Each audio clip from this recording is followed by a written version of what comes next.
स्नेहाच्या दिव्यात वात तेवते तेजाची, स्नेहाच्या दिव्यात वात तेवते तेजाची, वसुबारस म्हणजे पूजा धेनुवासराची। गायीच्या अंगी असणारी उदारता, वात्सल्यता, प्रसन्नता आणि समृद्धी तुम्हाला सर्वांना लाभो ही सदिच्छा स्वामी महाराजांना प्रार्थना करते आणि व्हिडिओला सुरुवात करते। वसु म्हणजे पृथ्वी आणि गाय हे तिचं प्रतीक आहे आणि बारस म्हणजे द्वादशी, म्हणून अश्विन वद्य द्वादशीला वसुबारस असे म्हणतात। या दिवशीपासून खऱ्या अर्थाने दिवाळीची सुरुवात होते। मंडळी, पंचांगानुसार आज कार्तिक महिन्यातील कृष्ण पक्षातील रमा एकादशी आहे। त्यासोबतच दिवाळीचा पहिला दिवस वसुबारस आहे। आपल्या हिंदू धर्मामध्ये प्रत्येक दिवस हा कुठल्या ना कुठल्या देवाला समर्पित केलेला आहे। आज गुरुवार आहे म्हणजे श्री स्वामी समर्थ महाराज साईबाबा यांची पूजा करण्याचा दिवस आहे। त्याच सोबत आज रमा एकादशी असल्याने विष्णूंची पूजा आणि वसुबारस म्हणून गाई वासराची पूजा ही केली जाणार आहे। हिंदू धर्मामध्ये गायीला महत्त्वाचे स्थान असून तिचा सन्मान करण्याचा हा दिवस आहे। या दिवशी गायीची पाडसासह पूजा केली जाते। या दिवशी अंगणामध्ये रांगोळी काढून दिवाळीची सुरुवात झाली जाते। घरी गुरे वासरे असल्या कारणाने घरामध्ये पूर्णावरणाचा स्वयंपाक करून नैवेद्य दाखवला जातो। आपल्याला आपल्या मुलाबाळांना चांगले आरोग्य मिळावे व सुख लाभावे म्हणून ही पूजा करतात। या दिवशी दूध, दुधाचे पदार्थ, तळलेले पदार्थ हे खात नसतात। घरात लक्ष्मीचे आगमन व्हावे या हेतून या दिवशी सवत्स धेनूची पूजा करण्याची पद्धत आहे आपल्याकडे। पण मंडळी, तुम्हाला हे माहित आहे का, आज आपण ज्या गायीची पूजा करतो त्या गायीचं नाव आहे कामधेनू गाई। तर मंडळी, या कामधेनू गायीचं गरुड पुराणामध्ये सुद्धा वर्णन आहे। आपण जर आपल्या आयुष्यामध्ये एकदा गोदान केलं तर आपल्याला त्याचा काय लाभ होतो, माणूस मेल्यावर पण ही कामधेनू गाई कशी मदत करते, माणूस मेल्यावर दहावा घालतात त्या दहाव्याशी आणि या गायीशी काय संबंध आहे, हे सविस्तर आजच्या व्हिडिओमध्ये आज आपण पाहणार आहोत। तर व्हिडिओ स्किप न करता शेवटपर्यंत पाहत राहा। मंडळी, तुम्ही कधी विचार केला का, माणूस मेल्यानंतर का करावं लागतं वर्ष श्राद्ध? आपल्याकडे माणूस मेल्यानंतर 3 प्रकारच्या विधी केल्या जातात। सगळ्यात पहिला केला जातो 10वा, दुसरा केला जातो 13वा आणि तिसरा म्हणजे वर्ष श्राद्ध। पण तुम्ही कधी हा विचार केलाय का केला जातो 10वा, का केला जातो 13वा, का घातलं जातं वर्ष श्राद्ध? तर सांगते ऐका।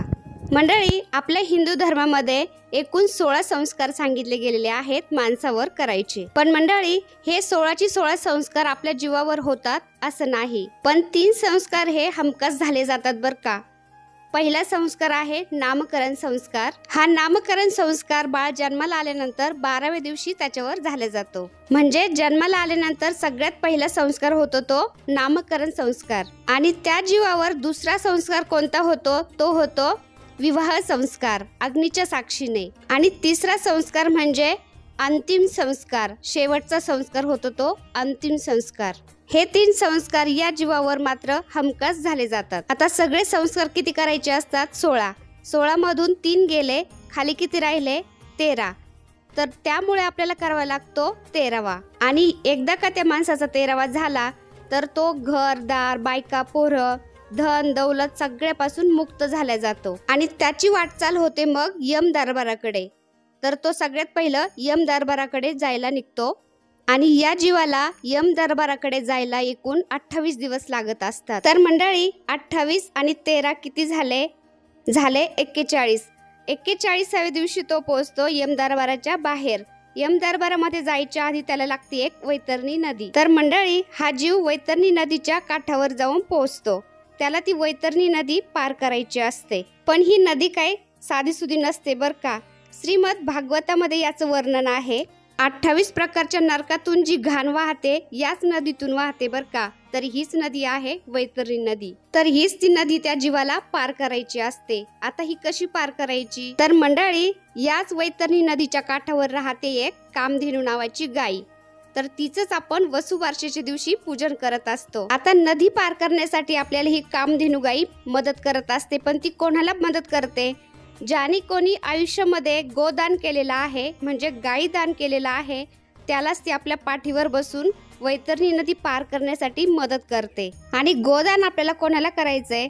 कसायला नाही करायचं बर का। आपल्याला जो पाळणारा आहे त्यालाच आपल्याला गोदान करायचंय। आणि मंडळी, ज्याने कोणी आयुष्यामध्ये गोदान केलेलं नाही तो माणूस गेल्यावर ब्राह्मण काका 10व्याच्या वेळेस सांगतात, पितळेची गाई दान करा, चांदीची करा, सोन्याची करा, तर तुम्ही दान करा असं सांगतात। त्यापेक्षा आपण जिवंतपणीच जर गोदान केलं तर काय हरकत आहे। तर आयुष्यामध्ये ज्याने कोणी गोदान केलेला आहे त्या जीवाला ती गाय म्हणजे कामधेनू गाय आपल्या पाठीवर बसवते आणि नदी पार करण्यासाठी मदत करते आणि पैल तीराला घेऊन जाते। त्यामुळे आल्या आयुष्यात एकदा तरी माणसाने गोदान केलं पाहिजे। आता ही वैतरणी नदी अशी तशी नाही, ती नरकाची नदी आहे। ही पार करण्यासाठी कामधेनू गायला लागतात एकूण 59 दिवस। तर हे 59 दिवस आणि आधीचे 41 दिवस एकूण झाले 100 दिवस। तर यम दरबारात जाण्यासाठी या जीवाला लागतात 100 दिवस। आणि मग मंडळी यम दरबारात गेल्यानंतर आपल्या पाप पुण्याचा लेखाजोखा होत असतो। कोणी पाप केलंय, कोणी किती पुण्य केलंय। आता या जीवाचा लेखाजोखा पाहण्यासाठी म्हणजे त्याची फाईल तपासण्यासाठी चित्रगुप्तांना लागतात एकूण 265 दिवस। आता आधीचे 100 आणि हे 265 दिवस किती झाले, 365 दिवस। आणि मंडळी एका वर्षाचे दिवस पण 365 दिवस असतात। आणि मग 365व्या दिवशी या जीवाचा निकाल यम दरबारात लागतो आणि म्हणूनच आपण त्या दिवशी वर्ष श्राद्ध घालत असतो। आणि म्हणून मंडळी आपण जन्माला येऊन एकदा तरी गोदान केलं पाहिजे। तर मंडळी मी तुम्हाला थोडक्यात सांगण्याचा प्रयत्न केलेला आहे। सांगायला गेलं तर खूप मोठी कहाणी आहे, खूप मोठा व्हिडिओ होईल, त्यामुळे मी व्हिडिओ इथंच एंड करते। आता व्हिडिओ आवडला असेल तर एक लाईक करा, चॅनलवर नवीन असेल तर प्लीज आपल्या चॅनलला सबस्क्राईब पण करा।